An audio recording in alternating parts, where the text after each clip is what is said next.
L'actualité à la une ce matin, les transporteurs d'Afrique lancent la promotion de la logistique sur les terres burkinabè. Un symposium s'est ouvert ce matin sur la logistique et le contexte économique actuel.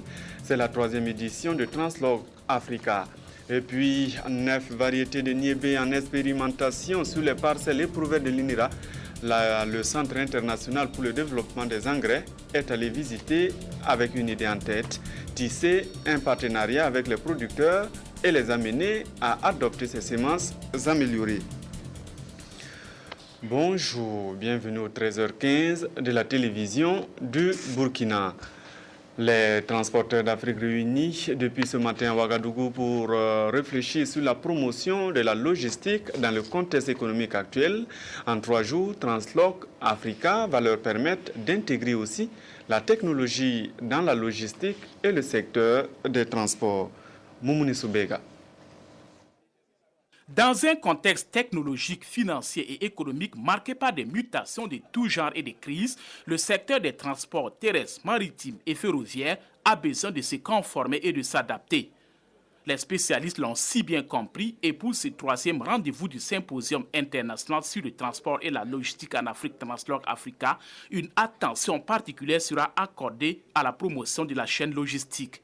Les problèmes auxquels nous sommes confrontés sont liés souvent à l'accessibilité de nos pays en termes d'infrastructures, à l'offre aussi en matière de transport maritime, mais également aussi lié aux problèmes de tracasserie routière. Donc il faudrait qu'on travaille à pouvoir lever tous ces goulots d'étranglement pour assurer une meilleure fluidité du trafic. Translog Africa est devenu depuis sa première édition une tribune d'échange et de renforcement des capacités des acteurs des transports et l'édition 2012 a été organisée par le CBC avec l'appui de Arupa, les ports de Havre, de Rouen et de Paris avec la participation d'autres ports d'Afrique. L'économie africaine est très importante pour les ports européens et notamment le port de Rouen et le port du Havre puisque c'est une de nos destinations principales, traditionnelles et nous avons au moins 10 lignes maritimes qui escalent au Havre et à Rouen régulièrement pour desservir les ports africains.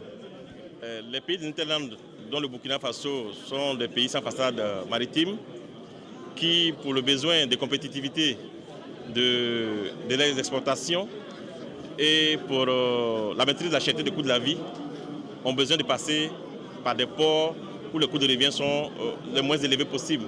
La tenue de ce symposium a été saluée par les plus hautes autorités burkinabè qui attendent d'elles des retombées considérables. Les pays de l'Interland tels que le Burkina Faso, qui se caractérisent par l'absence de débouchés maritimes, sont particulièrement concernés par cette problématique des transports et de la logistique, du fait de la répercussion sensible de ce secteur sur leurs facteurs de croissance, liés notamment à l'approvisionnement des biens et des services, ainsi qu'à la compétitivité de leurs produits d'exportation, élément indispensable dans la définition des agrégats macroéconomiques. La rencontre regroupe environ 400 participants venus d'Afrique et d'Europe et sera marquée par plusieurs communications, dont l'une sur l'analyse de l'impact de la crise économique et financière sur les transports en Afrique. Il sera également question de faire l'état des lieux de la mise en œuvre des recommandations des 2 éditions précédentes et d'envisager d'autres pistes de solutions afin de mettre les transports au service du développement du continent africain. Les transports, justement, sont attendus pour soutenir le développement du tourisme. Vous le savez déjà, le CITO qui s'ouvre dans 2 jours se penche sur la contribution des sociétés de transport au développement du tourisme au Faso. Voici l'exemple d'une société qu'il fait déjà. Salinana. Tourisme et transport au Burkina, quelle stratégie pour une meilleure desserte? Le CITO pour cette édition 2012 pose les jalons d'une réflexion sur le secteur des transports au Burkina. Depuis plus d'une décennie, ce secteur connaît un véritable essor avec l'arrivée dans le paysage routier de plusieurs sociétés de transport. La compagnie TSR, Transport Sana Rasmané, elle développe depuis son implantation une stratégie de desserte des villes jadis inaccessibles. Elle a été créée sur l'idée de 2 frères Sana depuis les années 90 en Côte d'Ivoire, plus précisément à Miyagi. Ils ont commencé la desserte sur l'international, c'est-à-dire que Côte d'Ivoire-Burkina, jusqu'en 92 où ils ont commencé à faire la desserte sur le national burkinabé, c'est-à-dire qu'ils ont commencé par Bobo et progressivement Gawa. Aujourd'hui, TSR couvre 80% du territoire burkinabé. Nous nous positionnons comme un partenaire très privilégié du CITO, étant dit que nous pouvons quand même leur faire transporter soit des touristes des différentes villes vers les différentes villes à Ouagadougou, en aller comme en retour. Et pour cela, la ponctualité, le confort et la sécurité sont des principes directeurs de cette compagnie. Tout est mis en œuvre pour le respect de ces valeurs. On a des contrôleurs qui sont chargés de faire la montée des passagers en suivant les numéros des tickets dont le passager a sur lui. Nous avons des agents de sécurité que nous avons mis à la porte qui sont là pour contrôler les tickets. Il faut que le passager puisse sortir avec ses bagages. Les accidents récurrents sur les routes du Burkina justifient certaines mesures adoptées par la compagnie. Notre limite de vitesse est 100. Tous les véhicules sont plombés à 100. Voilà. Le patron même a dit ça. Depuis la maison, les véhicules sont plombés à 100. On ne dépasse pas 100. Les compagnies de transport comme TSR participent incontestablement au développement du tourisme, mais aussi à celui de l'économie. C'est ainsi que les gares sont des espaces privilégiés pour faire de bonnes affaires. À l'occasion justement de la cérémonie officielle d'ouverture de la 9e édition du Salon international du tourisme et de l'hôtellerie de Ouagadougou, placé sous le haut patronage de son Excellence le Premier ministre, chef du gouvernement, la Direction générale du protocole d'État convie les personnalités invitées sur le site du CIAO le jeudi 27 septembre 2012 à partir de 14h30. L'heure limite d'arrivée est fixée à 15h30. C'est un communiqué du protocole d'État. La suite de ce journal avec le groupe parlementaire ADJ qui réfléchit sur les enjeux de l'enrôlement biométrique pour les élections de 2012. Les députés de l'opposition entendent faire des propositions pour améliorer le processus électoral en cours. Anna Lusikeri. 48 heures après la clôture du dépôt des candidatures des partis et formations politiques pour les élections couplées du 2 décembre 2012, les députés du groupe parlementaire ADJ, Alternance Démocratie et Justice, planchent sur un thème qui, selon eux, n'est pas fortuit. Bilan de l'enrôlement biométrique, enjeu pour les élections couplées de 2012. Car organiser des élections justes et transparentes pour ces élus et pour des leaders politiques de l'opposition constitue des défis majeurs à relever. Vous savez également que l'opposition politique sera comptable des résultats de la CENI. Voilà pourquoi avec sérénité, nous avons accompagné la CENI dans ce processus. C'est vrai qu'il y a eu des difficultés, il y a des problèmes, mais tout est perfectible. Le thème de ces journées de réflexion sera traité par les chargés des opérations du CGD, le Centre pour la gouvernance démocratique. Il constitue pour le président du groupe parlementaire ADJ un appel à l'endroit des Burkinabés afin qu'ils sortent massivement pour exprimer librement leur choix des personnes dont ils estiment capables de leur apporter un mieux-être. Quand on voit ce qui s'est passé déjà au niveau de l'enrôlement jusqu'à présent, pour beaucoup de gens, c'est quand même une nette amélioration par rapport à ce qu'on avait vécu jusqu'à présent. Et je crois que beaucoup de gens se sont investis, y compris les partis politiques. Même ce gouvernement a fait quand même beaucoup d'efforts, en passant par les gouverneurs, en passant par les hauts commissaires, en passant par les préfets. Tout le monde s'y est mis. Bon, si tout le monde se met dans une telle affaire, chacun a la responsabilité de s'assurer qu'on va jusqu'au bout. Pendant 48 heures, les participants aux journées parlementaires tireront les enseignements de l'enrôlement biométrique qui leur permettront de formuler des propositions et des recommandations. Si vous êtes un producteur de niébé, voici une nouvelle qui vous intéresse. L'Institut national de l'environnement et des recherches agronomiques expérimente 9 variétés de niébé à Sapuy dans le Ziro. Un centre de distribution d'engrais est allé visiter l'expérience. Frédéric Etienne Bassenga. Madame Bibata Ouedraogo, ici à l'entrée de Sapuy dans le Ziro, présente la variété de niébé qu'elle expérimente sous l'égide du Centre international pour le développement des engrais, IFDC, avec l'appui des techniciens de l'agriculture. C'est dans le cadre du projet de professionnalisation des distributeurs d'intrants agricoles. Sur 300 mètres carrés, en plus de cette variété, 8 autres variétés de niébé produites par l'INERA sont également expérimentées. L'objectif de cette expérimentation est de créer un cadre d'apprentissage mutuel et d'échange entre distributeurs d'intrants regroupés au sein de l'association des grossistes et détaillants d'intrants agricoles, mais aussi et surtout d'inciter les producteurs à adopter ces semences améliorées. Nous sommes vraiment satisfaits de cette collaboration avec l'IFDC parce que l'objectif de l'INERA, c'est en fait de produire des variétés. Mais il faudrait que ces variétés-là puissent atteindre le public cible. Et avec l'action que l'IFDC vient de mettre, de nous, donc elle nous permet en fait d'atteindre le public cible et de faire connaître nos variétés que nous faisons sortir. Nous sommes très satisfaits parce qu'on se rend compte que du point de vue agronomique, la production nous semble bonne pour l'ensemble des variétés qui ont été testées ici. Après, il s'agira de voir quel classement les femmes, quelle est la préférence des producteurs par rapport à ces variétés qui ont été testées ici. Cette visite commentée a donc permis aux populations environnantes de découvrir ces 9 variétés et les pratiques à utiliser pour un bon rendement. Selon ce que moi je vois, c'est plus acceptable que les niébés des années passées. Parce que moi je vois que ça donne plus et puis le travail est moins dur qu'avant. C'est une séance de dégustation des mets faite à base des feuilles de ces 9 variétés qui a mis fin à cette visite commentée sur ce test variétal de niébé dans le Ziro.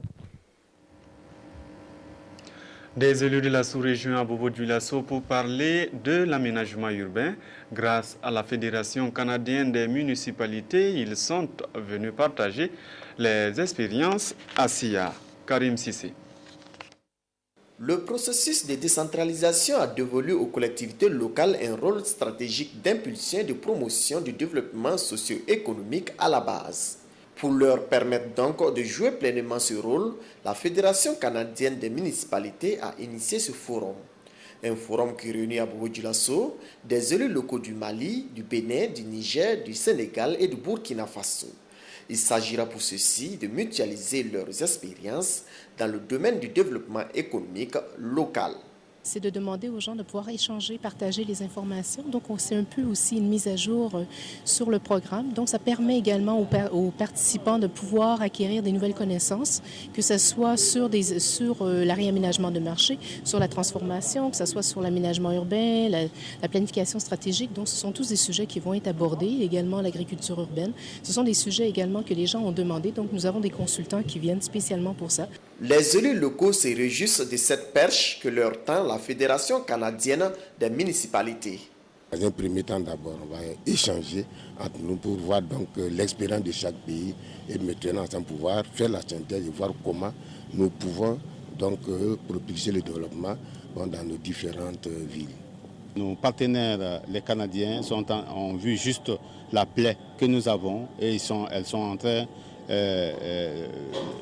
plutôt de nous appuyer par rapport à leur expertise, à ce que nous puissions véritablement décoller dans un cadre réel de développement économique local. Les participants à ce forum de Bobo-Dioulasso devront regagner leur région avec de nouvelles expériences. Des expériences qui leur permettront sans doute de créer des conditions propices à un développement socio-économique durable de leur localité. Depuis 3 ans, le comité technique de la carte de presse et du laissez-passer en a délivré 600. Il reste encore 400 puisque le potentiel des journalistes est estimé à 1000 au Burkina. Les membres ont fait le bilan ce matin. Abdel Aziz Yaguebo. Au terme de son premier mandat, qui aura duré 3 ans, le comité technique chargé de réglementer et de délivrer la carte de presse et le laissez-passer fait le bilan en présence des différents acteurs impliqués. Un bilan qui, en substance, fait état de plus de 630 demandes de cartes de presse et de laissez-passer examinées, dont 558 délivrées. Ce travail aura exigé des membres du comité des déplacements sur plusieurs sites de radio, de télé et d'organes de la presse écrite du pays. Nous avons sillonné pratiquement les 13 régions du Burkina. Nous avions rencontré quasiment toutes les rédactions à Ouagadougou, au niveau de Ouagadougou, pour leur expliquer un peu à quoi tient effectivement la carte de presse, pour les amener à s'engager dans ce processus-là. Au début, il y a eu quand même quelques problèmes, mais fort heureusement, par la suite, les journalistes ont commencé à adhérer. Nous allons voir dans quelle mesure on va continuer les tournées dans les régions pour continuer d'expliquer donc aux confrères et aux confrères là la nécessité de la carte de presse. Puisque qu'on le veut ou pas, Ça aide à assainir.